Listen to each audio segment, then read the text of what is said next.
औज़ुबिल्लाहि मिनश्शैतानिर्रजीम बिस्मिल्लाहिर्रहमानिर्रहीम अल्लाहुम्मा सल्लि अला मुहम्मद व आलि मुहम्मद व अज्जिल फ़रजहुम। अस्सलामु अलैकुम व रहमतुल्लाहि व बरकातुहू। जी, आज मैं आपके पास एक छोटा सा मसला लेके आया हूँ जो मेरा फ़र्ज़ बनता है कि मैं आपको बताऊँ।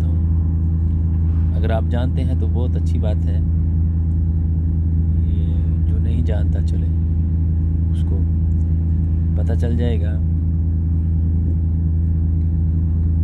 मैंने थोड़ी सी बात करनी है नमाज जनाजा के मतलब कि नमाज जनाजा में जब हम लोग शरीक होते हैं तो ज़ाहिर है कि नमाज जनाजा जो है बाजमात होता है और पेश नमाज आगे नमाज पढ़ाता है, वो पीछे हम खड़े होकर नमाज जनाजा पढ़ते हैं। मैंने जो सुना है वो ये है कि वो ये है कि आपको नमाज जनाजा की दुआएं हैं वो आना लाजम है। जो नमाज जनाजा में दुआएं पढ़ी जाती हैं वो 4 तकबीर नमाज है या 5 तकबीर नमाज है, जो इसमें दुआएं पढ़ी जाती हैं वो पीछे नमाज पढ़ने वाले को आना ज़रूरी है। बेशक आप इस बात की तस्दीक करें, क्योंकि मैंने तो जो बात करनी होती है वो सुनी सुनाई होती है। ये नहीं कि ये मैंने अपने आप से सुनी बात और मैंने आगे कर दी। किसी उलमा से सुनी बात, किसी महफिल में सुनी बात और मुझे याद रह जाती है तो मैं वो कोशिश करता हूँ कि दूसरे लोगों तक भी पहुँचा दूँ और इसका फ़ायदा मुझे आखिरत में इंशाअल्लाह होगा। मेरी भी निजात का रास्ता हमवार हो जाएगा इंशाअल्लाह। तो नमाज जनाजा की दुआएं आना लाजम है। और एक और आपको मैं गलती बताना चाहूँगा कि अक्सर लोग जो हैं वो नमाज जनाजा में आके शामिल होते हैं।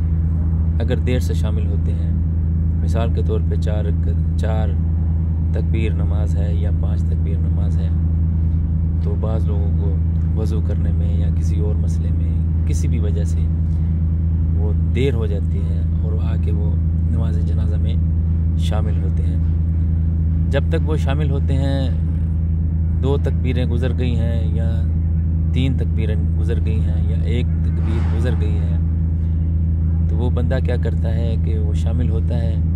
जैसे ही मौलाना साहब पेश नमाज ने अस्सलामु अलैकुम रहमतुल्लाह पढ़ा तो पीछे वाले साहब ने भी उनके साथ यही सलाम अलैकुम रहमतुल्लाह कह के अपनी नमाज भी तमाम कर ली। जबकि ऐसा नहीं है, ये आपको ऐसे ही नमाज पढ़ना होता है जैसे नमाज ज़ोहर हो गई, नमाज असर हो गई, नमाज मगरिब हो गई। आप नमाज वाजिबात में जैसे आप मिसाल के तौर पे आप मस्जिद में गए हैं, थोड़ा सा देर से गए हैं, तो आगे नमाज ज़ोहर हो रही थी और आपने पहली रकत छोड़ दी या दूसरी रकत छोड़ दी, यानी कि आपके जाने से पहले 2 रकत नमाज हो चुकी है या 3 रकत नमाज हो चुकी है या 1 रकत नमाज हो चुकी है, तो आप नमाज में जमात में शामिल हो गए। अब जब पेश नमाज की नमाज तमाम करेगा तो आपने वो अपनी छूटी हुई रकत जो है वो अदा करना होती है। इसी तरह नमाज जनाजा में भी आपको नमाज को पूरा करना होता है। जो मैंने आज तक सुना था वो मैंने आपकी खिदमत में अर्ज़ कर दिया है। बाकी आप अपने अपने हिसाब से, अपने अपने फतवे के हिसाब से आप ज़रूर तस्दीक कर लें। अगर किसी के नज़दीक ये अमल अमाल सही है तो बिस्मिल्लाह, हमें कोई इतराज़ नहीं है। ये तो सिर्फ़ उन लोगों के लिए है कि जो इस बात की तस्दीक कर लें, अपने अपने उलमा से, अपने जो वाकई उलमा हैं उनसे पूछें, और अगर गलती है तो दूर हो जाएगी, अगर गलती नहीं है तो तस्दीक हो जाएगी। जज़ाकल्लाह खैर। अस्सलामु अलैकुम व रहमतुल्लाहि व बरकातुहू।